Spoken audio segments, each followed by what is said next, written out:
What's up, folks? It is episode 99, and of course, it is Friday Eve, Thursday night for those who like to keep track of the days a week. And we are just, of course, one episode away from our 100th episode, which should be a lot of fun come next Wednesday.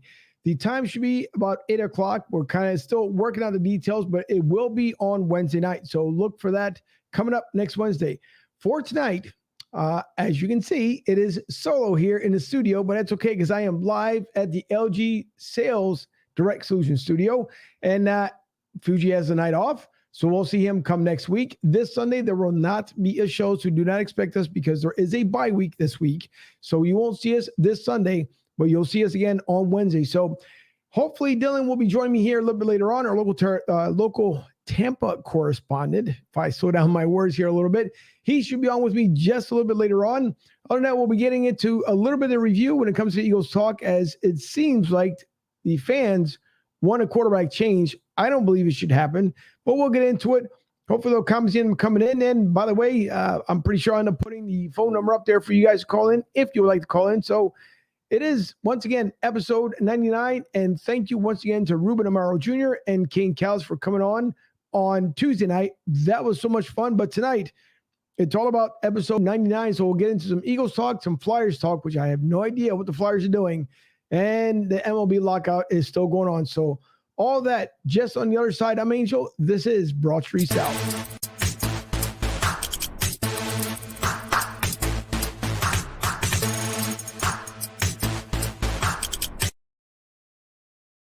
And just as I say it, I see the young gentleman himself in there. I'm in a bit of a different setup. I officially got kicked out of my room, so I am in the garage of my house right now. So you see I got some motorbikes back here. I am in a different setup today, but hey, I'm excited to talk some sports, man. It's a good day. Episode 99. I can't believe we're already here in almost episode 100. It's crazy. Yeah, it is absolutely insane, but that's okay because now it looks like shop talk, an actual shop talk. So that's okay. You can just do like yes. Tim the Tool Man, just take the hammer, talk a little bit, and you just get a couple other people and be just fine. I like it. But, I like it. Mike Klein jumping in first thing from Philly to South there. Bye week, really? I missed it. Yeah. It is a bye week, Mikey. Because Mike's been so busy, unfortunately. By the way, thanks to Mike Klein and Philly to South, the official fan club of Broad Street South. 26 years in running with the fan club out there at Tampa Joe's at 9316 Anderson Road in Tampa, Florida. So, Mike, it's good to see if you happen to have a night off. That's good for you because I know you're always constantly working. But listen, Dylan, I guess we'll quickly get into some Eagles talk here. Then we'll get into, obviously, some Bucks talk, being locally here from Tampa. But Eagles ended up winning the game last week. As we saw, we didn't get to it too much on Tuesday night because of our guests. But Eagles ended up winning on Tuesday night. And the funny part about it is that everyone now wants Gardner Minshew in there in place of Jalen Hurts. And this comes from the rest of the media who's pretty much calling for the same thing. Not all shows are doing the same thing, but they're kind of like egging it on and saying that, hey, maybe they should give him a chance. Those diehard ones that want to see what happens with Jalen Hurts will stay in there and figure out that, you know what, he's got plenty of upside. So I know you don't follow the Eagles that much, but I know you do at least know about Jalen Hurts and the comparison to Gardner Minshew because we know that he was here just north of the state just last season. So just want to get your perspective on what do you believe? Should everyone just listen to what the fans want and just take on Gardner Minshew or just wait, be patient, and keep Jalen Hurts in? Well, here's my first thing I want to say is Gardner Minshew is a fan favorite. I mean, that's hands down. We already know that he is a fan favorite. You look how big the Minshew Mania magic was in Jacksonville. There were T-shirts with this guy's face on it. There were headbands. There were hats. I mean, it was a whole 9 yards. It was ridiculous how much this guy actually had in merchandise. I mean, he was a really big merchandise deal for the Jacksonville Jaguars, which I bet you the Jaguars fans and even the Jaguars organization were like, this is amazing. This is a guy that we can get around, we can make some merchandise sales off of that. For them, that was like the holy grail that season in 2019. It was weird because they had Nick Foles, who is also a fellow Philadelphia Eagles quarterback who had signed after he had won the Super Bowl with the Philadelphia Eagles. But I think for me, and I'll be honest, at the beginning of the season, I dropped Jalen Hurts on my fantasy team. I made the mistake of dropping Jalen Hurts after he had that big game against Atlanta. And I looked at that and I'm like, man, Hurts is good. He's a good quarterback. He has a lot of potential. He showed some of that magic, if you will, kind of some magic, almost like when Michael Vick was around, where he was just making these athletic plays, making great plays all over the place. So in my opinion, I think Minshew is a good, he's a fan favorite. He's a guy who you want to rally around. He's got the incredible story. Obviously, if you guys haven't heard about it, go listen to it. It's amazing, his story and his upbringing into the NFL. But in my opinion, I think Jalen Hurts still has more potential than Gardner Minshew. I think Gardner Minshew has the name in the NFL, but I think when it comes to potential and a future, I think Jalen Hurts has a better future in the NFL than Gardner Minshew does. But obviously, time will tell, and Gardner Minshew has obviously proved that he can play in the NFL. So I think only time will tell here to see what will happen, and I think we'll probably see a good mix of both of the guys here upcoming for the Philadelphia Eagles. No, I agree with you here because I think Gardner Minshew. I'm not going to knock the guy because he tried with Jacksonville. I think Jacksonville gave up on him. It was insane the way that even worked out because they took, everyone knows, once Nick Foles was done in Philly, they decided, okay, well, we'll bring him down to Jacksonville. Gets a deal with Jacksonville, which was supposed to be 3 years. Turns out to be only a couple months when they decided to throw in Gardner Minshew in there. Take him out because Nick got hurt. They decided to go with Gardner. They brought Nick in for a game, decided to sit him out the rest of the way, and then he turns around and gets straight out to Chicago. Then Gardner Minshew takes over, but that was short-lived as well. Then add your new QB down there in Jacksonville this year. And these, again, as Jacksonville is trying, I guess, to make something of themselves by the time they move over to London anyways, because I don't believe they're going to remain in Jacksonville. I think they're the first team that flies over to the other coast. And they've been over there the most. Out of any NFL team, they've been over there the most. It seems like the London fans love the Jaguars. And it wouldn't be too bad either. I guess the London Jaguars versus the Jacksonville Jaguars. Pardon me. But, it's interesting to me that at least that Jalen Hurts, we know there's got to be patience. I know there was a lot of comparison this week saying, how Gardner Minshew had more control in the pocket. He didn't run out as much. He didn't try and make too many things happen. Again, you're playing against the New York Jets, and not to take anything away from the New York Jets because they've won games that they should have lost. So it wasn't like I was taking that, tongue in cheek, meaning that they were guaranteed to win this week. But Gardner having to come out there, do the job, get the job done. And I know after the game, he was extremely happy. He was really happy his dad was there. And, rightfully so, he's been waiting for this moment. So it's good to know that at least you have two good quarterbacks in Philly because there's not a third. There's only two. So if Gardner would have went down, obviously Jalen would have to get immediately dressed, I would assume at that point, or Jason Kelce would have turned into a quarterback really fast, which would have been really interesting. But I'm the same way too. I think Gardner has some values, and who knows, maybe even Harry Roseman decided to put him on public display just to see what he can get possibly for trade come next year, because still the rumors come around stating that they want to possibly bring in Russell Wilson. That Russell Wilson supposedly said that he was going to waive his trade clause if Philly came coming. And then today, apparently there was an article out there on the NFL.com stating that he really didn't say that and he wants to stay in Seattle for the long haul. But my question, I guess, if we're looking at it, Dylan, is that my thing is in Seattle. So they already know they have to basically rebuild that team again. I don't think Pete Carroll gets the welcome back come next year. I think at this point, he's done with Seattle. So do they rebuild around Russell Wilson? And does Russell Wilson really remain there, or is he just saying that for the moment because of the hometown fans?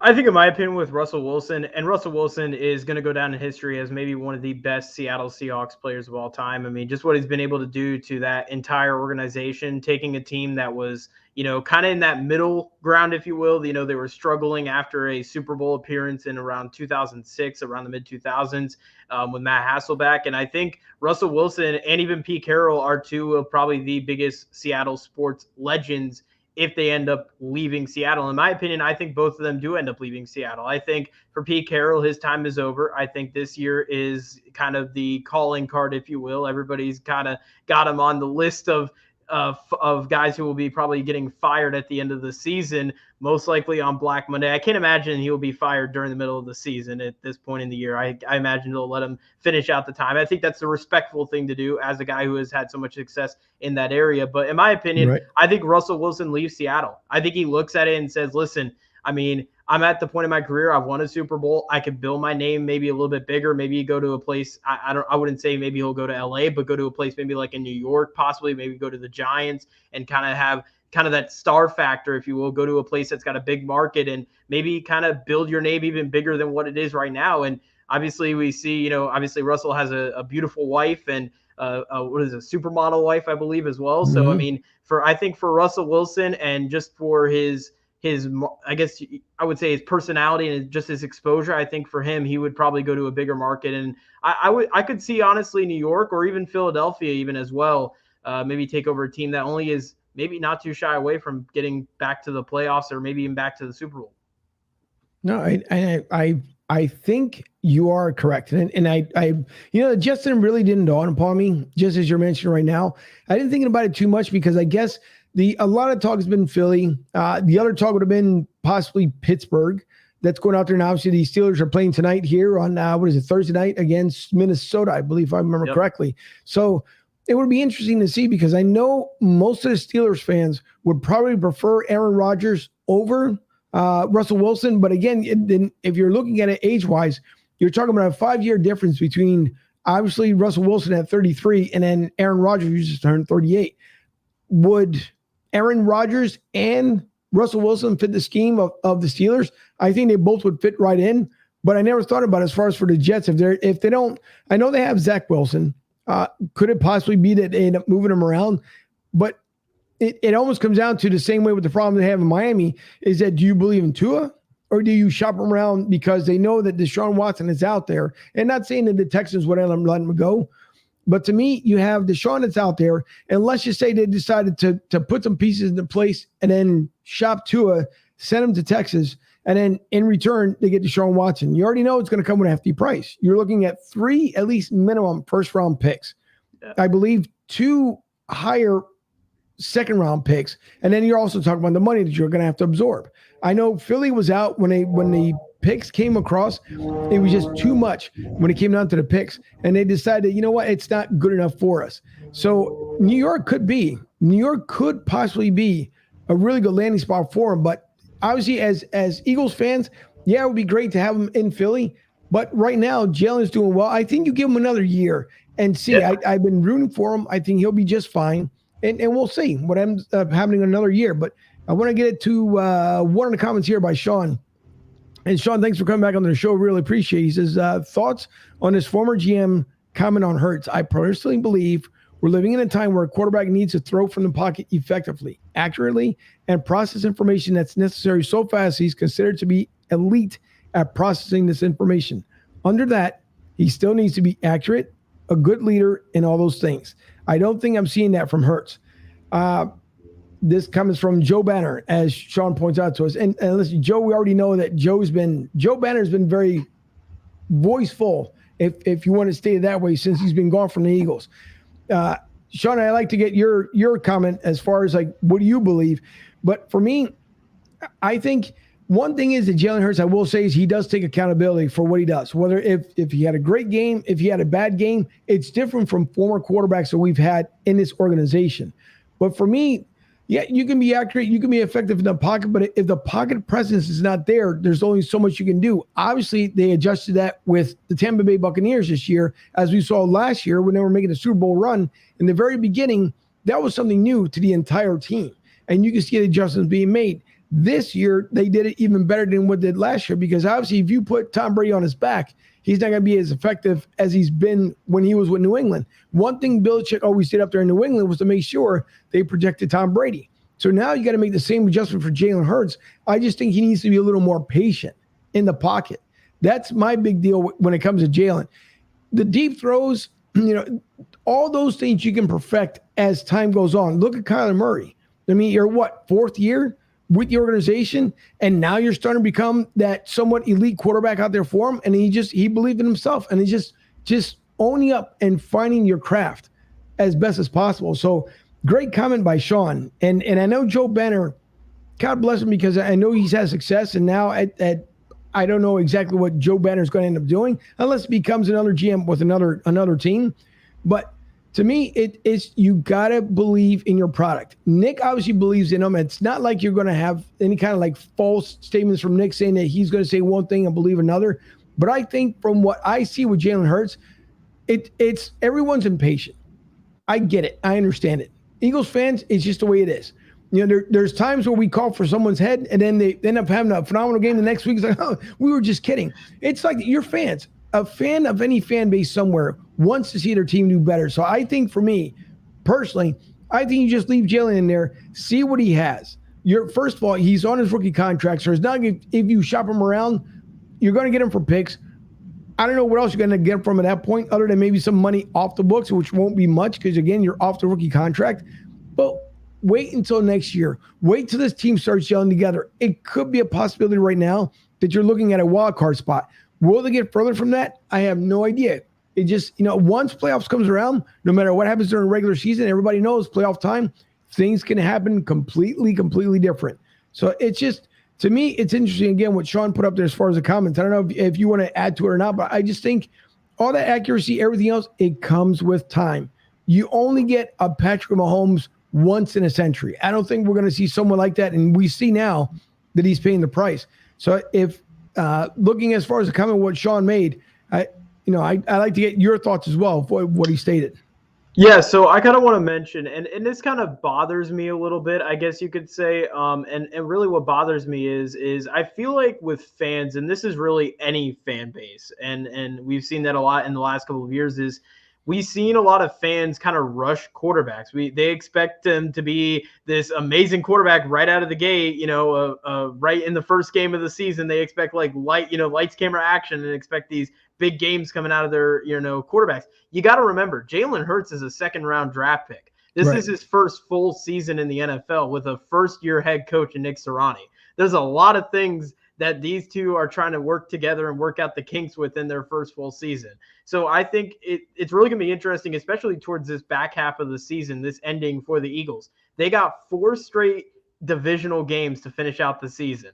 They have the Washington football team, Giants, Washington, and then the Cowboys to finish out the season. So that's going to be a really interesting test to see how, whether it be Jalen Hurts or even whether it be Gardner Minshew, to see how this finishing of the season plays out for the Philadelphia Eagles. But I think that's one thing that kind of has bothered me the last couple of years is I think fans, for really any fan base, especially a good example being Miami, is we see the fan base just rush these quarterbacks and try to get them to be that perfect quarterback for their team. I mean, obviously, if you're a first rounder, I feel like you have a little bit of a less of a leash.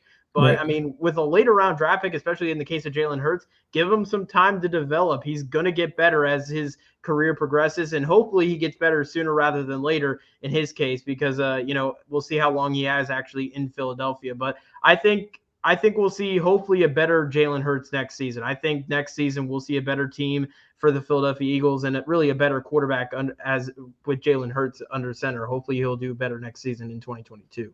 All right, I hope so too. And Rick, Rick, thanks for tuning in. We appreciate it. Hopefully you're well and your family. By the way, for everyone tuning in tonight, I hope you guys have, one, a great holiday.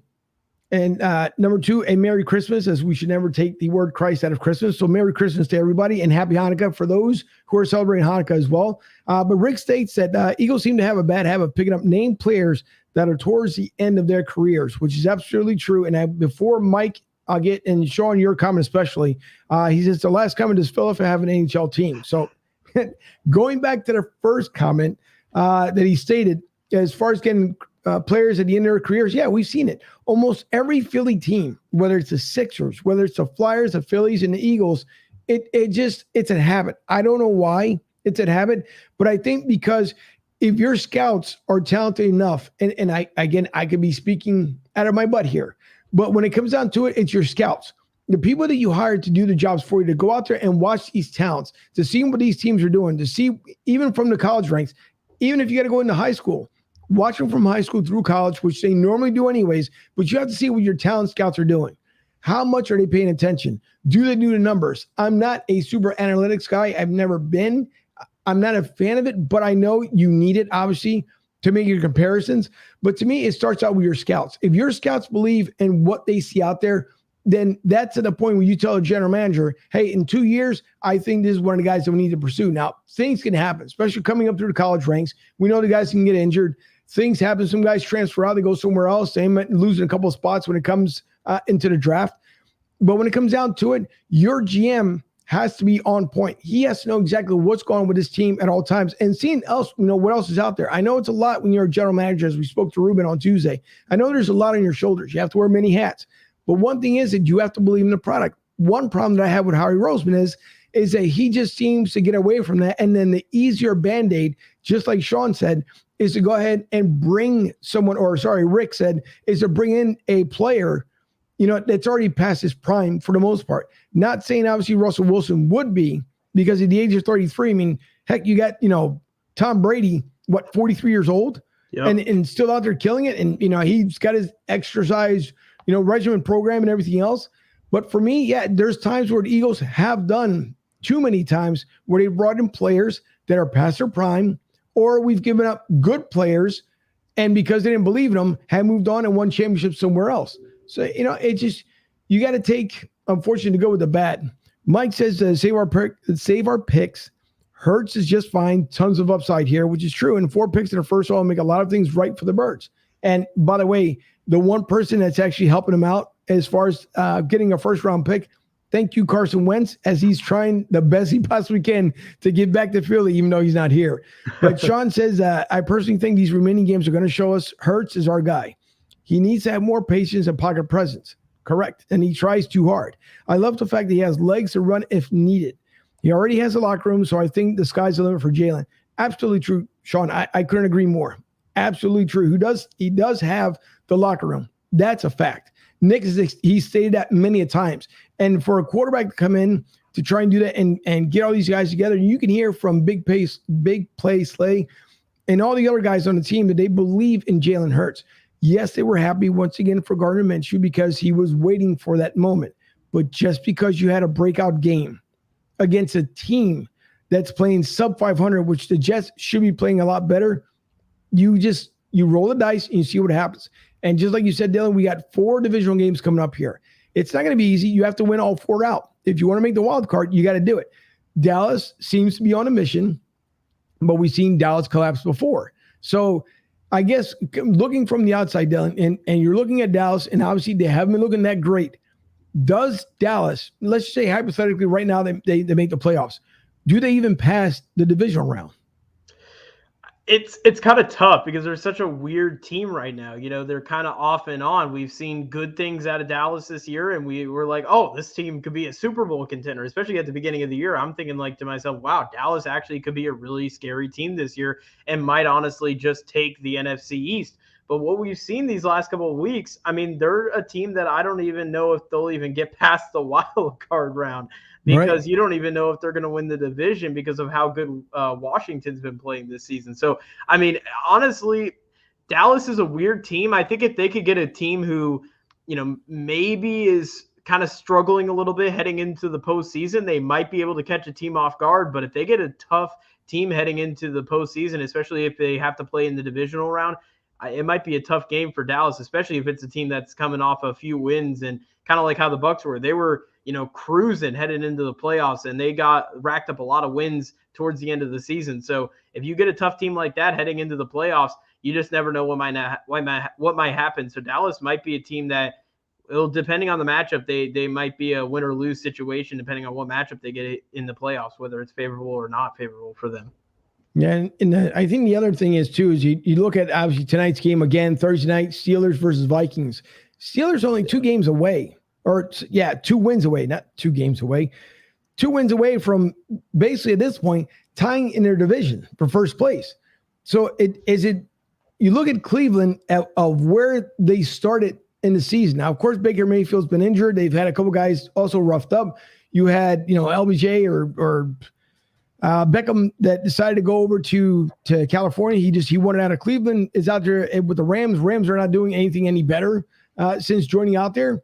So they can deal with that headache. And I'm pretty sure, he'll, just like many players that become divas, they'll figure out that, was this a good move or not when it comes to the Rams. But Pittsburgh has the opportunity of actually, again, tying up in a division and could still win it. Now, as we talk about it on Sunday nights on Steel City Renegades, the funny part is that nothing is not doable. Apparently, Ben Roethlisberger has stated that this will be his final season with Pittsburgh. He's told some insiders, he's told his closest family and friends, and apparently his teammates. So I guess a lot rides on the Steelers for the remainder of the season here for them. Because again, if they make it, they're just as equally, I don't want to use the word bad, but they're just as, I guess, roughed up as the Eagles have been. So the Steelers could be looking at either they tank and get themselves a quarterback that they need for next year, because you got Mason Rudolph as your backup and then Dwayne Haskins. No one knows even if both are going to be on there come next year. They can turn around clean house. So Ben retiring this year, obviously we can see what the Steelers can end up doing. Do the Steelers make that playoff push with Ben and I guess sending them off to the sunset if they make just the playoffs? I think you have to. I think out of respect for Ben Roethlisberger and what he's done for, not only for the city, but just for that organization. I mean, he's took a Steelers team and really has made them so consistent throughout these last 15 to 20 years. I mean, it's been such a fun ride to see Big Ben and his career throughout his with the Pittsburgh Steelers. But in my opinion, I think you got to make a push. I think with Ben Roethlisberger, he's going to try to make that push. He's a competitor. He's a guy who every Sunday, he's probably one of the best quarterbacks, remaining out of the older bunch, I guess you could say, in the NFL. But I mean, you have to make a push with Big Ben. I think in his final season, if this is ending up to be his final season with Pittsburgh, he's got to make one more run at the playoffs. I think he's got to get another Super Bowl ring. It's kind of like with Drew Brees. I think Brees, he wasn't content with one Super Bowl ring and he kept trying to make that push. Obviously, he ended up retiring and going off into the sunset. But I think if you're Big Ben, you got to do the same. Try to go get that second Super Bowl ring and try to, add to your legacy even more than what it is, because he's obviously going to be a Hall of Fame quarterback. There's no doubt about it, but you want to add that extra imp, if you will, especially late in your career. I think that kind of proves some of the critics wrong, if you will, especially how late in his career he's at right now. And also with all the injuries he's had to deal with here these last couple of seasons. Yeah, I agree wholeheartedly. And you have Joey B, of course, from Colorado. Whoa, hold on. Joey B says, are you in your garage? Are you building a Buccaneer cannon? No, not yet. Not yet. Joey, I can tell you there isn't really much of a garage at Fuji's place, but if there was, that man cave would be tremendous. But Fuji's garage probably just has his basic tools and stuff in there. But no, Joey's here tuning in. Thanks for tuning in. We were just talking about he can just end up being like, I already forgot Tim the Tool Man, where he can start building stuff in the garage here. But and now kind of rolling back here, and we'll go with Eagles and in the same way with the Bucks. So the Man of the Year comes up this time of year, and you have you're of course going to get 32 nods because you have 32 of your football players. So every organization gets the nod for Man of the Year, and then they finally end up choosing one. Eagles had one with Chris Long just a couple years ago, and now Jason Kelce gets the nod for Man of the Year, which I think it's the right choice for what that man has done, not only for the organization, but for the city and how much they believe in him, how much he gives back to the city, how much he's in contact with the city. I mean, Jason Kelce is Philly, even though he's not from the area, but he's just a Philadelphian. He's been like that for years. He's been with the organization. I mean, he has fun with the kids, that they end up doing special projects with. So it's good to see that he picked the right person in Jason Kelce and Philly. And then if you look with the Tampa Bay Buccaneers, Mike Evans. And Mike Evans, same exact way. Mike Evans, I think what he's done for the Tampa area and how much he's gelled that team together, how much he makes them believe, I think the same way when it comes to the Buccaneers. I think it was the right call and the right choice for the Tampa Bay Buccaneers. Now, will I be a homer in saying this as far as who I would like to win? Sure, yes, you have all the 32 teams in the NFL, but I would love to see Jason Kelce win it because I just think it would affirm from not only just that Super Bowl championship that everyone was waiting for, but him being a part of it. This will kind of be full circle. And I could just be speaking out of context here, but I think for Jason Kelce, it might mean more to him than actually winning a second Super Bowl. You already got your first one, but I think it would mean more just because what it signifies. I mean, Walter Payton, one of the best human beings ever to walk the face of the earth. You're being nominated to live in his legacy for what he did in around the community, in and around the NFL. I mean, for what that man did, it's just a huge honor alone just to be nominated for. So I think both picks, both choices for obviously each other's cities here. I think great choice by both.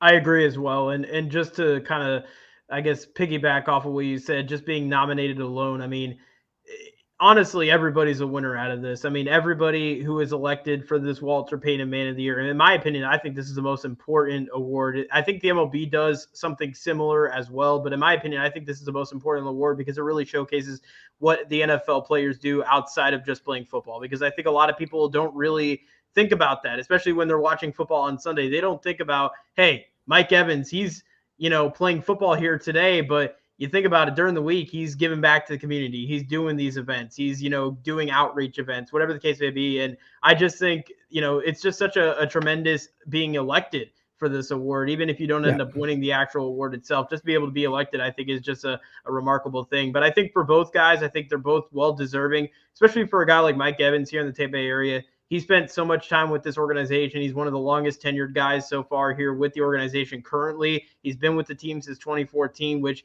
that was a really, really bad team that year. Yeah. And he's had to go through a lot of these struggles, which obviously in his personal life, there was a documentary posted. I believe SEC Network did it or whatever. ESPN, I believe, had posted it, but it was a really good documentary showcasing his struggles that he had to go through throughout his kind of upbringing in his childhood. And really, nobody better deserving than Mike Evans. He's got his own foundation down here. He does a tremendous job down here in the Tampa Bay area and really a class act all around. Really good guy to have for the Walter Payton Man of the Year electee. Yeah, I think so as well. And Joey, I hope you feel better. He says he just got his booster shot and it's starting to kick in. A couple of shots of Fireball, Joey. I'm pretty sure you'll be ready for tomorrow.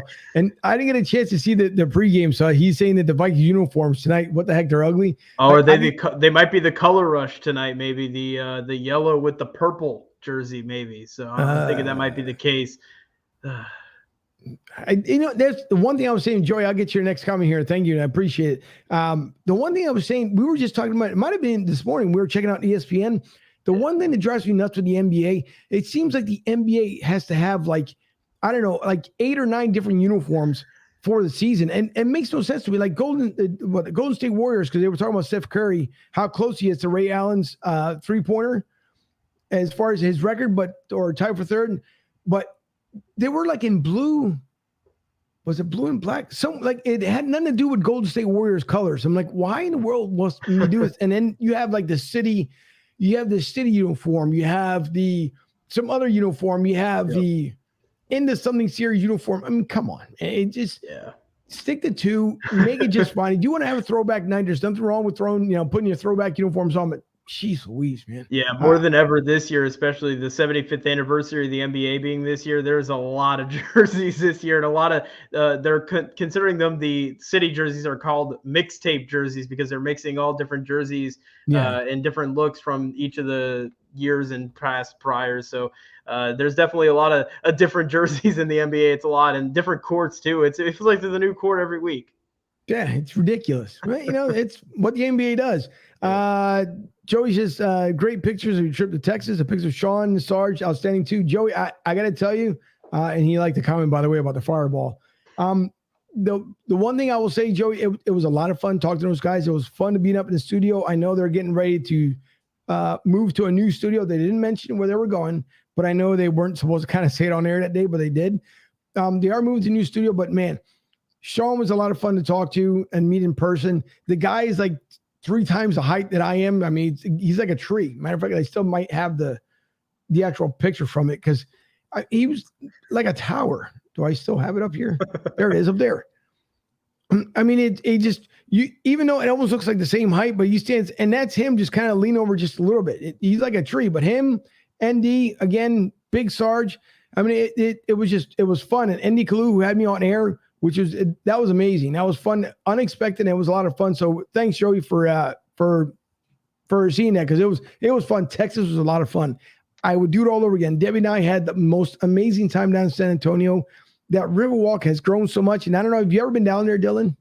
I have. I was there this summer in Houston and in San Antonio for vacation. That's what when you had said you were going there. I was like, oh my gosh, we're going to like the same place in the same year. I thought that was funny. So Man, it was the only thing that caught me by surprise. I guess we thought it was like 2 hours away from Houston, but we ended up landing in Houston and then traveling that same day over to San Antonio, which was like a 3 hour ride. Then we went to the Riverwalk that night. No complaints because it was, man, at nighttime, it was fun because when you walked where our hotel was like a 3 block walk over to the Riverwalk. And when we got over to the Riverwalk, where we were, it was like the quiet section of town or part of the Riverwalk. Then we went up to Houston Street, if I remember correctly. I'm almost certain it's Houston Street. But it was completely lively. I mean, people walking down because you can go down to the, oh my God, I can't remember now the name of it. Try to think. I know that obviously the Alamo is a big thing in San Antonio. Yes. Obviously, okay, the Alamo, okay. Yeah, so you walk down the street, you make a left, you go up to the Alamo. Well, we made the right first and walked down to the end of the street, and we're watching some new buildings and stuff that are being built up there.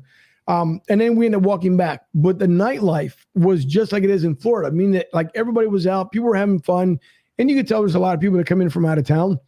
But San Antonio has grown so much since the last time I was there. When I did my basic training out in Fort Hood, you're talking about 88, 89. So the last time I went out there was right around 89.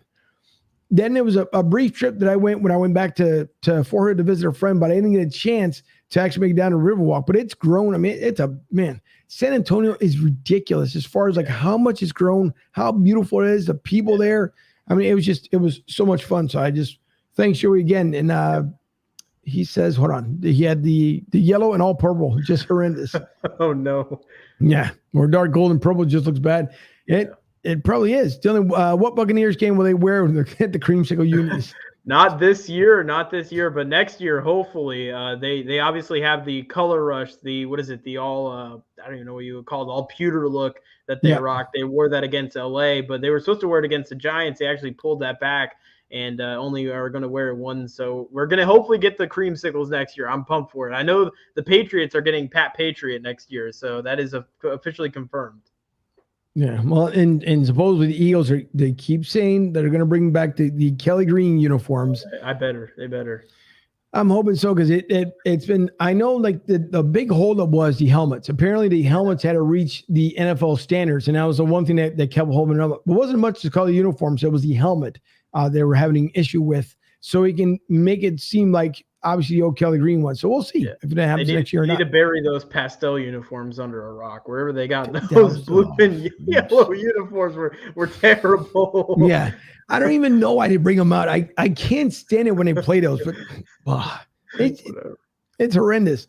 Joey, I didn't see any the Snakes this past summer, but then again, who knows? I didn't see it. I didn't either. Yeah, honestly, I can say I didn't see it. But so you have obviously Tom Brady and crew are in town this week. Yeah. Sunday is gonna be absolutely gorgeous out here, about 81 degrees. Start a game on Sunday. Just about roughly, and then might drop down to about 60. Still much better being up north. Tom Brady still looking quite amazing. Still with Rob Gronkowski. I know a lot of fans here as far as when it comes to, because it's Philly talk, but again, living down here in Tampa, you get to see exactly what's going on here with the Bucs.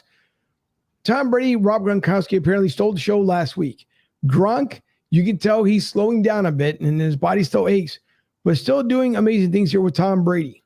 My thing is that he mentioned earlier, I want to say this month while we're in December, so I would say about November, if he can play until he's 45, Dylan, he said he would love to play.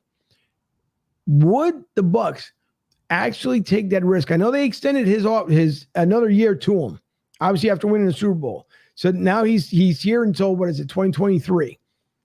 Would they, at that point, I mean, you're banking on 45 at this point. Would they actually be willing to extend a contract, let's just say another 2 years, while they're finding the right quarterback to take over this organization? I say yes. I mean, I think this is almost an easy yes, if you will. I mean, it's sort of weird because I know a lot of things can happen these next couple of seasons, but I'm going to say yes, especially too. You look at the draft next season. It's not like it's a big draft. It's not like you could go out in the first round, draft maybe the second coming, if you will. And you got to think about it. The Bucs did get Kyle Trask in the draft this year. So they do have a backup plan in case something were to happen to Brady, whether it be during the season or if he ended up retiring. They do have a backup plan in Kyle Trask, which I would imagine a lot of Bucs fans, and I did see a lot of Trask jerseys at the Bucs Stadium. I have seen a lot of them actually floating around throughout the stadium. So I know that there is a little bit of a fan base, especially a guy being from the University of Florida. But I think you got to bring Brady back. I mean, you look at this season, he is still playing at a high level. He is 9-3 with the team this season. He is blowing out the NFC South right now. The NFC South, they're like 4 games back right now. That's the best team in the NFC South and how close they are to the Tampa Bay Buccaneers. I think you got to bring Brady back. I mean, the way he's been playing, I think you got to bring him back. Now for Gronk, obviously, I know with the injuries and stuff, those kind of pile up. And, he's obviously dealt with injuries throughout the last decade of his career. But, I mean, you got to bring him back with Brady. I mean, you got to bring that connection back. They're always going to be together. I mean, they're like peanut butter and jelly. I mean, come on. They just mix together. I mean, you got to bring Gronk back as long as Brady's there. But I think you keep Brady around. I mean, he's playing at a high level. There's nothing that says that you need to get rid of him. And if he could win another Super Bowl, I mean, that would just be icing on the cake for us here in Tampa Bay. Yeah, it would be. I'm just going to throw this out there, hypothetical. And Joey, I'm going to get to your question here because it's a good question you got coming up here. Just hypothetical. Yeah. Let's just say that Tom Brady and Eagles fans, you guys can close your ears for a little bit if you don't want to hear it. But let's just say hypothetically that Tom Brady wins. Let's just say another 2 down in Tampa. Right. Yeah. So he finally will get to the 10 rings. First of all, he's in an area where no other quarterback in history has ever done. So let's just say he wins another 2. So you get your 4 rings in Super Bowl or in Tampa Bay Super Bowl championships. Obviously, Tom would have 3 of those 4 here in Tampa. Now, you got to think about it. He's, again, I'm trying to get to, he would be 3 out of your 4 years. He won your Super Bowl rings, your 10 rings altogether.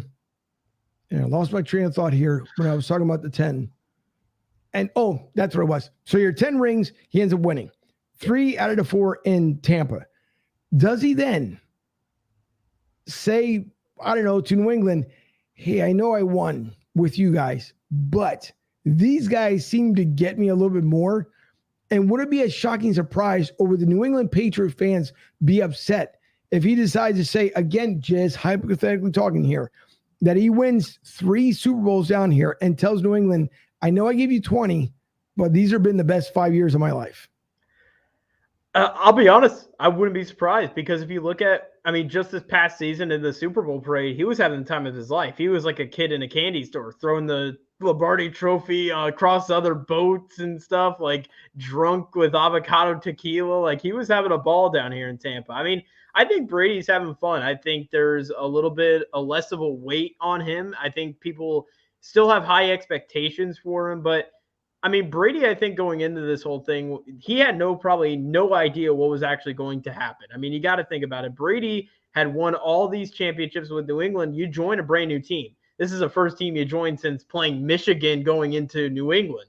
Right. So for Brady, I mean, he probably had no expectations other than hopefully it all goes well. Hopefully we have a good season. Maybe we get to the championship and win it. But I mean, the way things have been going right now, I mean, I would say Brady's probably having the best time of his life. They're doing, I mean, on Instagram, they have little shows with Rob Gronkowski and Tom Brady they do each week, and they're having fun doing that. Like, I think it's really brought the human out of Tom Brady, because I think in New England, it was so kind of like, oh, shy away, media, like, go away. Right. We don't want you to cover our team. But now in Tampa, it's like, it's fun. It's vibrant. You know, it's just been a really cool thing to see, kind of just a personality change with Tom Brady and the way he just kind of approaches the game, and also just approaches life in general now, especially with the Tampa Bay Buccaneers organization. Well, good point. I'm going to switch you here to the NHL for a second, but I want to bring up Joey's comment here, because he says, after going to games when you were younger at the old vet, how does the link rate in your game day experience? Joey adds an absolutely great question, because I will tell you this much. The link is very nice. It's modern. Definitely you can see the game a lot better, a lot closer at the link. The fan base is great. Don't get me wrong. But it seemed to bring a lot more energy at the vet than it did the Link, because when this team was down, and when the Boo Birds were coming out, I think there was more of an effect on there than Lincoln Financial Field. And again, it's just coming from one person's opinion. So my opinion couldn't matter, but I'm just giving you my opinion. I think, to me, the Vet was definitely the better of the two, even though it was old, but at 700 level, if you went up there and you were anything but an Eagles fan, you can forget it. You were getting annihilated. And the girls would get it too, just as bad. Now, of course, they want to get hit, punched, or anything else like that. Don't believe everything that people put out there as far as the old media, like, oh my God, women used to get this and that. No. They would get the business, but not to the point where they're going to obviously knock some girl off from, just because she's cheering on for her own team, that whatever team came in there. But the Vet just it was just gritty. It was just, there was everything about it. I mean, the only stadium in the NFL, and going back to older stadiums, but it had your concrete base floor and then the AstroTurf that was on top of it. Because the last game, when the Ravens came up, the game that was called because of the AstroTurf was coming up. And at the time, obviously, there were talks about as far as for Lincoln Financial Field and stuff, and it was being designed. So it was amazing. I don't know. The Vet just had so many good vibes in there. Obviously, for the 1980 Phillies winning the World Series there, it was a shame that they had to blow it up. I get it. I understand it. It would have been a major icon in Philly, just like Franklin Field that has been around for years. And JFK Stadium, they had to take that down again to build up where the first unison, the Wax Center. Good Lord, I forgot what it was. No, Wachovia Center back in Philly. But to me, the Vet, hands down, to me, it was a lot better. I love the Link. I'm grateful that they won the NFC Championship there, and obviously can't win the Super Bowl there, but they were able to bring that first Lombardi Trophy to the Link. But yeah, hands down, I think for me, that's the Vet. That's what I believe. And hopefully, yeah, that answered your question there, Joey. It did have its own RB, that's for sure. And the old Vet at court inside, yeah, for all fights and stuff going on. The court of law, that is, yeah, not a basketball court, but it's true. The Vet it was the only one in the NFL that instituted an actual jail cell down there, and they used that quite often, quite often. Yeah, and I was never a part of anything. Is the old Sombrero still around? So no, they did knock it down. It's now the parking lot next to Raymond James Stadium. So anytime I go by the parking lot, I'm like, oh, that's where the Sombrero opens. But I am happy they torn that down, because whoever decided to not put it's obviously an open-aired stadium, but it was a bad open-aired stadium. It was like a bowl-type stadium. It was hot. I mean, I'm happy they built Ray J, because it is beautiful. And all the renovations that they've been able to do, I'm really happy the way they've been able to kind of make it new again, if you will. And the nice thing was that they actually spent good money from winning the Super Bowl. The repainted a lot of the inside. I saw about a food court when Debbie and I went for the last preseason game before the season got kick-started there. Yeah. I went when Nick Foles was still at the time with the Eagles in 2018 when I moved down here. The Eagles came down to Tampa Bay, and all the Philly faithful came down here. I went there to Ray J for the very first time. And to me, it didn't look bad. For the years that it's been around, it actually didn't look bad to me, but you can tell it just needed some updating. And at the time, I believe they had updated a couple of things, but not everything altogether. It was cool to see the Buccaneer pirate ship out there. I will say, like, after watching it on TV and then seeing it in person, I mean, it's a good vibe. I will say Ray J has a good vibe. Not as crazy as it is in Philly, because Philly fans are nuts the same way. I mean, you go to Meadowlands, Giants fans are just as crazy. Yeah. And Joey B can attest to that. Giants fans are just as wild and nuts as they are in Philly. And you put those two together in that stadium, it's a miracle. There isn't like a soccer breakout where you have, the visiting side and then the home team fight out in the middle of the field. But to me, Ray J, they did some nice upgrades. The TVs, they definitely did amazing. As far as the new monitors they have up there, man, it's like crystal clear. You can see everything. It's really nice. The only thing that throws me off, which my producer, Debbie, heard it for the first time, it kills you when they start with the BUCCANEER. That, holy moly. The very first time I heard it, I'm like, what in the world is this? And they spell the whole Buccaneers. And she heard it for the first time. She was throwing it back too. Yeah, that was our old the old fight song back in like the late 70s. That's right when we were the Creamsicle Buccaneers. So they brought that back and they've been using it a lot recently during the game once they score. And I always love that. That's my favorite fight song, though. I don't know the Fly Eagles Fly though. That's a historic one. I'll give that to you guys. You guys have kind of started the fight song, if you will, for football. So. Oh yeah. That's for sure. Joey says the old Giant Stadium was 100 times better than MetLife Stadium. I'll agree, Joey. I was at the old one before MetLife. I agree wholeheartedly with you. It's not the same. And then I don't know that there's a weird. So you'd have to go to North Jersey, Dylan, and then they made like this mall behind MetLife Stadium. I don't know what the design concept was. Hideous is probably the best thing I can mention. It looks ridiculous. It almost looks like it was oversized like Bus Depot. I don't know what they were thinking, but I guess a lot of fans like it. A lot of the New Jerseyans up there. But yeah, definitely the old Giant Stadium was a lot better. Again, there's certain things that you can change and you can redo because you do have to make things modern.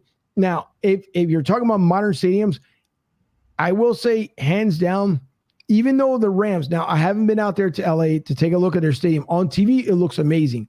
But I will say, when it comes to Vegas, Allegiant Stadium, when we were out there just 2 years ago, man, that's a thing of beauty. Yeah.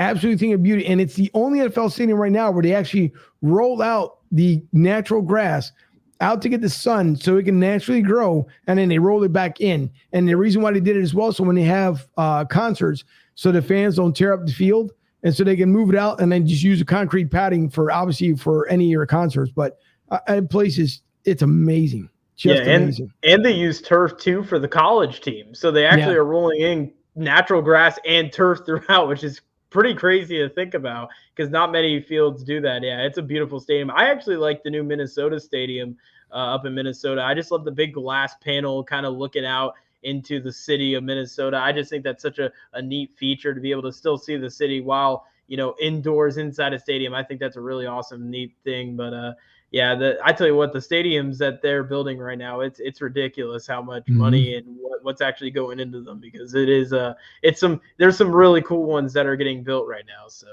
there is, and we'll get into the one here where where Mayor Jane Castor had, I guess, an event. I will call it. I wouldn't call it too much more than that, but it was an event with the Rays owner. But Joey says a new mall called Xanadu, which is thing is horrendous. But he said he grew up 25 minutes west in Morristown, New Jersey area. Now Joey brings up.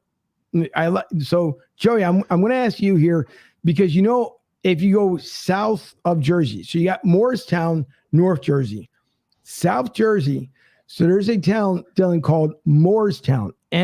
Moores town, Morristown, but everybody pronounces it Morristown, even though it's North Jersey. So I want to know if Joey pronounced it the same way too, because it would seem the same, but yeah, it's actually being Morristown. But so one thing is before we get into the NHL, so the Rays had a meeting with Jane Castor about possibly moving into Ybor City, and I still can't believe they're talking about still doing the Montreal Tampa Bay experience, but they want to do an open air stadium in Tampa, which would be nice. And I understand, I get it. The reason why they want to do the 2-share team, because then in the height of the summer down here, when we have all our summer storms, you would have so many delayed games. And because possibly of hurricanes, it would be tough to do it in an outdoor venue. Even if a hurricane was coming, obviously no one's playing, but I get it. And plus you would probably melt as we do when Dylan, when we go over to, Baycare Ballpark. It's the same. It is hot. If you want a hot summer baseball game, come down here in the summer and you end up feeling it. But it's I wish, and I know it was just preliminary. I would think that Rick Kreisman, if he actually wanted to do something nice on his way out from St. Pete, he would actually come to his senses and tell the Rays ownership, you know what? We need to keep them here. We need to keep them in the Bay Area. Here's what we need to do to make this work. And it could work. I mean, you could pull money out of a hat if you can. You're anywhere in government, but you can do it without affecting the taxpayers that much. I will say that much. Rick Kreisman, that's where he doesn't want to put that heavy price tag on the taxpayers. I get it. I understand it. I'm not going to argue on that point, but you can get donations from your higher corporations that want to, you just got what, $700 million, something ridiculous for a 20-year deal, a crypto stadium out there where the Lakers play. So it's no longer a stable stadium. Now it's, crypto.com stadium. $700 million for 20 years is ridiculous. So you got to think about it. If you got somebody like that who will spend that kind of money on just naming rights, then you can do it to build a brand new stadium. And then the other idea, which kind of cracked me up, was that they stated they wanted to use Al Lang Stadium, rebuild that thing into a baseball field that used to be before. And you've been down there. There is no way in heck you're going to be able to convert that into a Major League Baseball field and just going down to St. Pete Pier and how crazy it is down there in the summer where all the tourists and everything else. Could you imagine what it would look like down there by the pier? Well, first off, I think it would be awesome to see it like next to a pier. That would be really a really cool, neat scenery when it comes to baseball. It might be one of the nicest in baseball. But to rebuild Al Lang Stadium, come on. Like, seriously, guys, like we got to be realistic here. I honestly think, the best bet right now is the Ybor City plan, but I don't like the Montreal and Tampa plan because I think, in my opinion, it's just I don't know. It just doesn't work. Like there's never been a team that has had to split time in two cities. Okay, people are going to say, listen, Toronto, they had to do it. And that might honestly be a reason why Major League Baseball might want to do this plan, because they could say, listen, it worked for Toronto. Why can't it work for the Tampa Bay Rays? But I think the Rays matter. They have a fan base. We've seen it time and time again. The fans do show up when the team is good, when the team is actually playing at a high level. That's really with any baseball team. When the teams are doing bad, there's nobody going to show up. That's throughout the entire Major League Baseball world. Maybe other than a few teams like the Yankees and the Red Sox, your kind of historic teams that are able to get a good crowd every week. But it's just for the majority of baseball teams, they don't get good crowds when they're not playing good. It's just how it is. Even the Marlins, they have a brand new ballpark and they barely get anybody into that ballpark. Think about it. The Rays have been a lot better the last couple of years than the Miami Marlins have been. So, in my opinion, I think a new ballpark will benefit. I had just actually talked to Ozzie Timmons on Tuesday, and he had actually said, too, he was the first base coach with the Rays just this past season. And he had even said, too, they need to bring it to Ybor City. Especially, too, now, he had said, put it next to the fairgrounds, right next to that Hard Rock Casino. Put it next to a place where, especially now with sports betting being legal, think about it. You go to Hard Rock, you put in your sports bets, you want to bet on the game, you walk right over to the stadium, you get to go watch the game, and then if you win, hey, you got to have a good night. So, you get baseball, you get some money out of it. I think, honestly, the Rays should stay in Tampa, and hopefully maybe you'll be in that Ybor City. The stadium renderings are beautiful. I'll just say that. It's a really nice ballpark. I'm really excited to see what happens. But in my opinion, I think the Rays matter. I think they're a very good team right now. And I think they're in honestly a better situation than the Oakland Athletics, who are very similar in a similar situation where they're dealing with a ballpark issue as well. They're in a very aging ballpark as well over in Oakland. So it's going to be interesting to see. But I think the Rays matter here in Tampa, and I would love to see them stay. And I don't want to see a sister city playing at all. No, I agree. They should stay here. There's no reason why to move them up north. Keep them here. Nothing against Canada, don't get me wrong, because then I know they tried with the Montreal Expos. Move them. It became the Nats. Nats winning a World Series. Great for them. Whoop-de-doo. But I will say for the Rays, yet they should keep them here.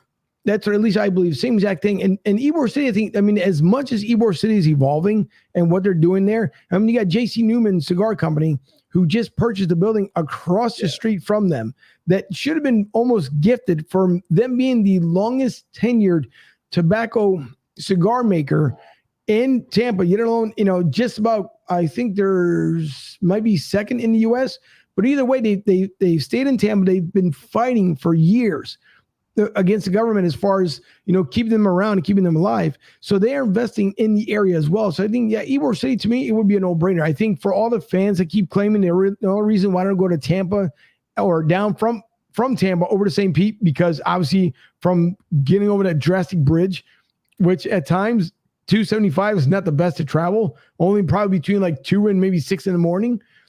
And I know that's the excuse every single time that they don't want, that's the reason why they don't travel. But when it comes to playoff time, they do show up in numbers. I will say that much. Whether you're from Tampa, even if you're up north, if you're in Citrus County, people make that ride down there. even though it's a goofy ballpark in Tropicana Field, yes, it needs a major upgrade. The only thing that was kind of ridiculous too was that Rick Kreisman, as much as he wants to turn that 86-acre area into like a mecca of things, the eating venue, sports, not as much as sports, but he wants to, a park. He wants to put more homes up there. And then he threw in there like, oh yeah, and then if we need to, an open air stadium. You could, if you really wanted to ride out in a blaze of glory there, Rick Kreisman, if you're listening, I think you should just turn around and say, you know what? I don't want them to move. I want them to stay here. We need to do something, but it's not going to happen. Yeah. But it's okay. I'll take them. It's going to be interesting to really see how this all plays out. I mean, it really is. I mean, and one thing I had read too is if the sister city plan is actually going to go through, if that ends up being the case where that ends up being the fate for the Tampa Bay Rays and their stadium issues, I heard that they actually would be going to a different spring training complex. So they're actually playing down in Port Charlotte. They had said that there are talks right now that they might be actually playing in Pasco County to do their spring training, which would be very interesting. Actually, that would be closer to me for baseball. So I would be pumped if that's the case. I would love that. I don't want the whole sister city playing, but I mean, if that is something that actually is getting rumored right now. So it'll be interesting to see as well how that plays out. So they're right now in 2 stadium issues, in the spring training stadium issue, which ends in 2028 in Port Charlotte, and then also with the Tropicana Field issues that are going on, which have been going on for many years here, the last couple of years. So it's going to be interesting to see what's going to happen here. The Rays might be homeless here soon without having two ballparks, a spring and a pro ballpark to play in. So it's going to be interesting to see how this all will play out. There would be, in Pasco County, I would take that definitely for sure. It'd be close to home, so that would be great. And I mean, again, obviously when they came down here, it was probably Port Charlotte was probably the area that they could have utilized. I don't understand why the Yankees are in Tampa when it should be the Rays. You know what?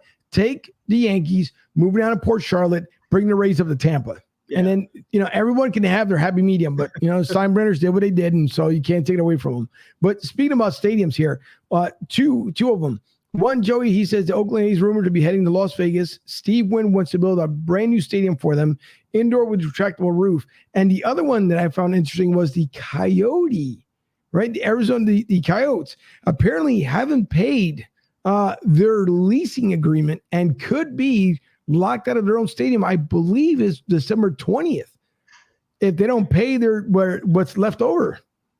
That is like the first I've ever heard of that. I know about it. I know about the story. Obviously, the Coyotes, their lease is up this year, so they end up going to be homeless. They're not going to have a official arena. Now there is another arena in the Phoenix, Glendale area. This is where the Phoenix Suns play. I believe the Coyotes did play there at some point during their tenure as a team in the NHL. Not sure actually when, but they do have another option when it comes to arenas. So I imagine they'll find some way to either get this deal, figured out and hopefully play at the arena they're currently at, which I believe is Gila River Arena or whatever the case may be.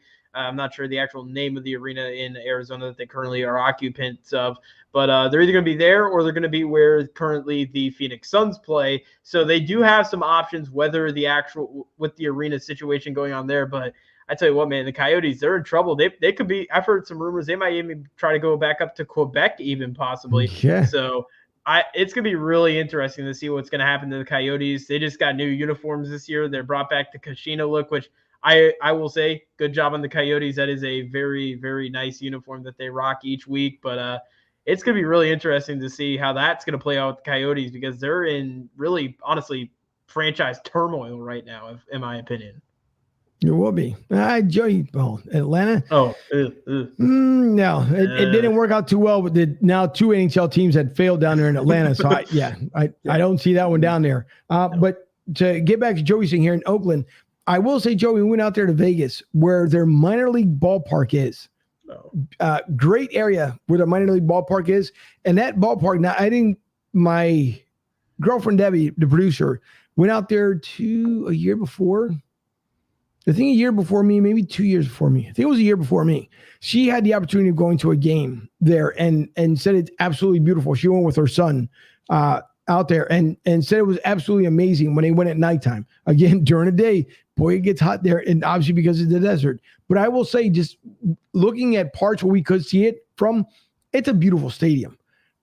absolutely amazing stadium for a minor league ballpark. So I can only imagine what they would end up doing. And I did hear that, Joey, many a times on, and apparently it's gaining ground because that was Las Vegas' entire idea, was to have 4 major league teams down there. The only thing they're missing is the NBA team. So it's either A, they get it through expansion, or they start convincing someone to move out to Vegas. But I would love to see a stadium out there in Vegas. As far as when it comes to baseball, I mean, you got a lot of fans out there, tons of fans. Obviously, the Vegas Golden Knights prove that.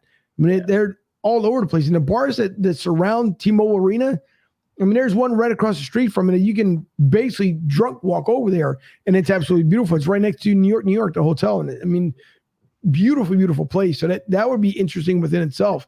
And then I guess to kind of finish up here, the NHL. So the Flyers fired Alain Vigneault. Then they fired the assistant coach, thinking that, okay, this is going to spark the Flyers to get things done after getting the shellacking from the Tampa Bay Lightning 7-1. They go on to lose the next night. Wasn't bad, 7-5, and then they continue to lose. So on a current 10-game winless streak, I don't know what's going to happen with the Flyers, as the fans now are becoming relentless on social media. And some of the comments, I'm not going to exactly say what's on there, but it's funny because I don't know what happened with the Flyers. I mean, it looked like before COVID era, right, the Flyers were making strides, and they were making just as good strides. I mean, that game, if it would have been played in February or March, I believe it was, if they would have played it here against Tampa, that would have been a great game, because you would have seen both teams what they were made of going into the playoffs. And then you had the delayed and everything else. And it seemed like the Flyers had picked up right where they left off. And then they get eliminated from the playoffs. The following year, just about the same, but then they started tanking. And then this year, basically, the Flyers had enough, and they said, that's it. So you get rid of, again, Alain Vigneault, they get rid of the assistant coach. Flyers just seem to be doomed. I don't know why. I love the Flyers. Don't get me wrong. The fan base is completely different from, obviously, the Philly Sixers and the Eagles. I don't know what's going to happen with this team. I really don't. At one point, it was rumored that they want to try and sell him. I don't see it. I think Ed Snyder would be spinning in his grave if they end up doing so. But I don't know now at this point who's going to be the right hire and who's going to fix the Flyers, because I know, Dylan, maybe you do know or maybe you don't know, but the Flyers right now, they are in complete disarray. Yeah, they're 8-12-4 right now. They've lost 4 games in overtime. They've only won 8 games so far, so they're actually under the 10-win marker right now with the Islanders and then also a few other teams, the Sabres, Canadiens, and also the Senators as well. They actually posted out a thing on ESPN showing like which teams are in, if they were in tiers, which tier would they be in. So right now the Flyers are in disarray. Hey, the positive thing is you guys have a great mascot in Gritty. Gritty's a great mascot, I got to say. But regardless of that, my lightheartedness there, I mean, the Flyer, when you fire a head coach, things just don't go well, especially how early it is in the season. You got to think about it. The season just started like a month ago, not even like a month and a half ago. So if you're firing your head coach early in the season, you know there are issues already early in the season and maybe even heading into the season. So right now where the Flyers are at, just based off of the way they have been playing, I mean, they're in a situation right now where, I mean, I know it's still early in the season. They could still find a way to maybe recover and at least maybe get to, a decent spot where maybe they're on a playoff team this year, but at least get to a spot where it's hey, we at least turned it around. We have some potential maybe heading in the next season. But right now, the way they've been playing, I mean, they're a team right now that they have no trajectory right now. We don't know where the Flyers are actually going to be going right now here in the 2021-2022 season. Yep, it's a shame. And then right now, the current defending Stanley Cup champions, your back-to-back champs, are looking pretty good. They started out kind of rough. Starting to look a little bit better here for the Tampa Bay Lightning. And again, you looked at the Florida Panthers, who now, obviously, you got the Florida Panthers, you got the Carolina Hurricanes, who are trying to pick up where they left off last year. Panthers looked for a while, I mean, streaking like they were going to make some early damage here. And obviously, there's plenty of time left on the ice before you even get to playoff talk. Start looking good right now. Not too bad for the Panthers. Same way with Carolina Hurricanes. So these are teams down there coming up that they're looking to obviously knock off your defending champs. Same way with New York Islanders. They know, all these teams are now vying for what the current Stanley Cup champions are doing. And I know there's people saying, well, now take a look at your team now. Take a look at this and take a look at that. They're trying to downplay because, well, you lost players to the expansion draft. Obviously, you couldn't keep everybody together again for a third year. But you know what? So far, John Cooper's been doing a pretty bang-up job with what they were left over from their 2 Stanley Cup champions and then who they picked up during the offseason. Yeah, and you got to think about this season heading into this year.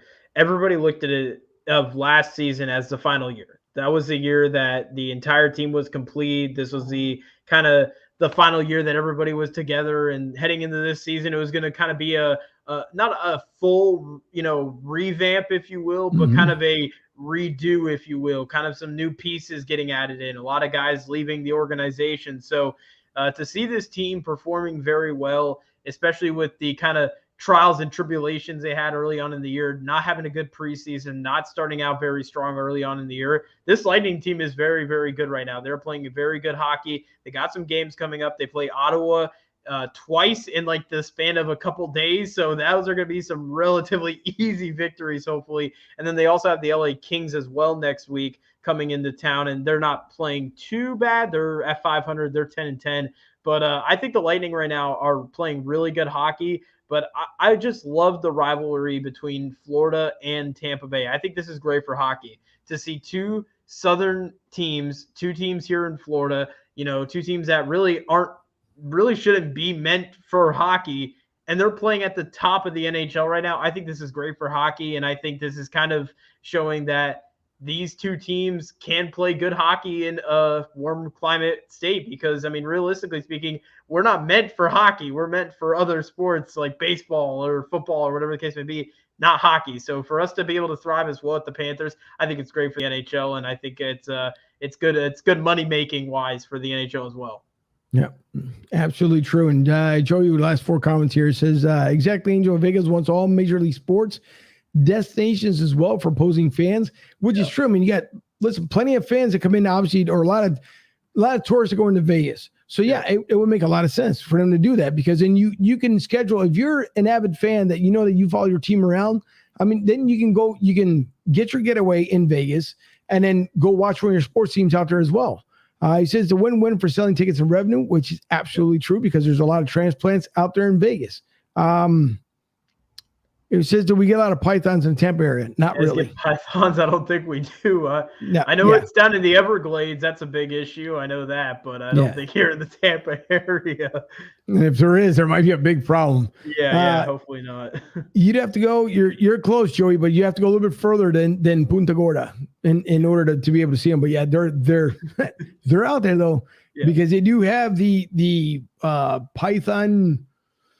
What is it? The competition? Python competition. Yeah, just a couple months ago. So yeah, it gets quite amazing. Last thing that I will say here before I get to the sponsors, Steph Curry coming to town to Philly Saturday night. Going to be a great matchup between obviously Seth and Joel Embiid. Does Seth Curry, good Lord, does he actually tie and pass Ray Allen's record, or does he have to wait till he gets to Boston? I think he does it. I think he does it. I love Seth Curry. Obviously it's not an if, it's a when he will do it, because obviously he's not. I don't imagine he'll get injured and then his career just end or something like that in the next couple of nights. But no, I think he does it. You got to think about it. And I was listening to like a TV show or talk show or whatever the case may be, and Steph Curry has changed the game of basketball. He has changed the way like the game is played. It's a 3-point dominated game now. Just because of Steph Curry, he has changed the way basketball is played. Somebody had said, and this was on the Dan Patrick show, I think it was, that he has become the most impactful player probably, I would say, in the last 20 years. He has just really changed the way basketball is played, looked at. It's just been so much fun to watch. And for him to be able to do it in half the games that Ray Allen did is just remarkable. Steph Curry already is putting himself together a Hall of Fame career, and I think he can do it in Philly. I think he's bound to have a special night, especially on a prime time night on ESPN. Yeah, I think he's got to have the record-breaking night on prime time. Yep, it's true. Sean comes in with the last comment here. He says, do you think the Sixers pull the trigger on Ben Simmons trade, or do we just let him stay at home like the little college baby he is? Yeah. Sean, I wish that you would think by now, Sean, that they actually would have made the trade. That's at least what most fans were thinking, including a lot of people in the media the same exact way. They thought that, and most of your podcasts, there's so many people that have been saying, why hasn't this trade happened? But for whatever odd reason, the Sixers are keeping him around. He was supposed to go see, I believe, psychiatrists and some other people. That pretty much has been gone. There's not been much word of anything whatsoever. So I don't understand why the Sixers are doing what they're doing with Ben Simmons. To me, he doesn't want to be here. He said it more than enough times. You saw it last season. So I don't know what they expect from Ben Simmons. And I know when this story first came out, it almost makes you cringe when the media says, if Ben apologizes and say he wants to stay here, do the Sixers accept him? Well, the Sixers may. Most fans, probably not, because of what you've done. You've caused more hurt for the organization than you've done helping them. So I wish at this point they would pull the trigger on it. But the problem is, knowing what Ben is doing right now, what organization says, will he do it if we get him? So let's just say the Clippers want him. But do they also think in the back of their mind, if you're the GM, you're thinking, might be a good player, good solid player, but he comes with baggage. Yeah. I mean, Odell Beckham Jr., he's with the Rams. Trust me, that baggage is coming. Don't let that man get that ball. The baggage is coming. So, Dylan, I'll ask you the same question, just like Sean just asked me the same thing. Why don't the Sixers get rid of Ben Simmons? I'll be honest. I have no idea, to be honest. I think they think that they could get something out of him, maybe some draft picks out of him, but he's just not a good player. I mean, we've just seen it from him. He's not a good player. He's not a guy you want to have on your team, whether it be his personality. You don't want to inject it in. Now, listen, I'm a Magic fan, so I'm probably the worst to say. We've gotten rid of so many players. And honestly, listen, hey, Ben wants to come to Orlando. We'll take Ben in and, we'll hopefully get him back on track. But in all reality, though, I mean, he's just not a good player. He hasn't lived up to the expectations. He's the number one pick. He should be playing at the top level, and he just hasn't shown that in his career. And also with everything that's gone on off the court, I mean, he's just became a problem child for the 76ers, and nobody's going to want that in an organization. It could ruin an organization completely if you have somebody like that. And we'll just see what happens. Honestly, if I'm in 76ers, it doesn't even matter about the draft picks or anything. It just matters about getting that guy off your books, getting that guy off your team, and getting the problem out of the way. Yep. So true. So, by the way, I said to everyone this week that hopefully Andy Kalu would have been with us. Speaking with Andy today, he said he'll be with us during the school Christmas break. So look out for Andy Kalu. I was in about 2 weeks. We're finalizing exactly what day so he can spend time with his family as he takes some time off a little bit from get a little radio break and then be able to be on with us. And we wanted to make sure we have Andy's full attention rather than trying to get him in for like 5 or 10 quick minutes and then he has to run off to do something else. So Andy Kalu will be with us in about another 2 weeks. Also, don't forget that David Murphy will be live in studio in Limerick, Pennsylvania, December 19th. So you live in the Philly market, Reading, out there in South Jersey, come up to the studio so you guys can say hello and happy retirement to David Murphy, our former 6ABC meteorologist. So it's going to be a lot of fun to talk baseball with him. Dylan, you would absolutely love it because that man lives, breathes, eats Phillies baseball. He would have, just an amazing conversation. And Joey says, do you think New Orleans would be a natural fit for Simmons? Could be. Maybe. Yeah, could be, but no, it could. It's just, I don't understand why the Sixers haven't pulled that trigger either. I don't know. Yeah. They could have pulled that trigger 2 months ago if they really wanted it. So I don't understand why they're just holding on to it. So trying to get to hopefully that answered it, but I just don't know. I don't know why the Sixers are doing it. And there's been no other talk. But if I do find out something from an insider, I'll bring up the topic again on the 100th episode, which again will be this upcoming Wednesday. By the way, everyone, please visit BroadStreetSouth.com. The show at one point, as we're now ramping up our website here, will move from Facebook over to BroadStreetSouth.com, and you'll still be able to make your comments and everything else on BroadStreetSouth.com. So you'll be able to view it through Twitter, YouTube, and over on our website, because Facebook, as we love to say, is reliable. There's times where they just automatically stop the show, and they do sometimes things that we have no control over. So maybe now that they changed over to Meta, maybe they do things a little bit differently here. But we'll be exclusively on our website, probably coming up in the new year, as we try to ramp that up and then add more interaction over to the website. So Matt Kelly, who does an amazing job for me, my IT guy on the website, thank you so much, Matt, for all you do. It never goes unnoticed, and I appreciate everything you do for the show. He's been great for me since day one, helping me out with building the website and everything else, and it's amazing what he does. So I appreciate it. Sean, thank you so much. We appreciate it, and happy holidays to you, sir. Joey, to Rick Marcus, everyone would tune in tonight. We do appreciate it. Dylan, which I've never mentioned this, and shame on me for not doing it. Where can everyone find your podcast and, of course, the name of your podcast? So everybody can find my podcast on Spotify and iHeartRadio. My podcast is called the Flow Show Podcast. Well, it's not the Flow Show Podcast, but just the Flow Show. But it is a baseball podcast that covers all things baseball here in the state of Florida, from the collegiate to the pro level. So definitely go check it out. And we always love having different guests on, and we'll definitely love the support from everybody here on the Broad Street South podcast. Yes, sure. So don't forget, please, because Dylan does an amazing job with this. I was lucky enough to meet this young man and be able to come with us as well. So it's always great to network with folks, especially when you can keep growing. Again, as we learned recently, the man is already up to his 200th episode, as he started at the ripe old age of 5. Believe it or not, it's amazing what he's done. But no, Dylan, thanks for coming on. And of course, now I will mention Mike Goen, obviously, who owns Tampa Joe's, also celebrating the 1-year anniversary out there in Plant City. Bubba Coos Burritos, and they are in Ottawa, New Jersey. So if you live in northern Jersey, you can take a good fine look at his Mexican restaurant. But as you guys can see, that burrito there looks absolutely tasty and delicious. So happy anniversary to Mike Goodwin and his group, Bubba Coos Burritos out there, Mexican restaurant in Plant City. Also, never to also forget, Tampa Joe's at 9316 Anderson Road in Tampa, Florida, right off of Veterans Highway, about 10 minutes away from the airport.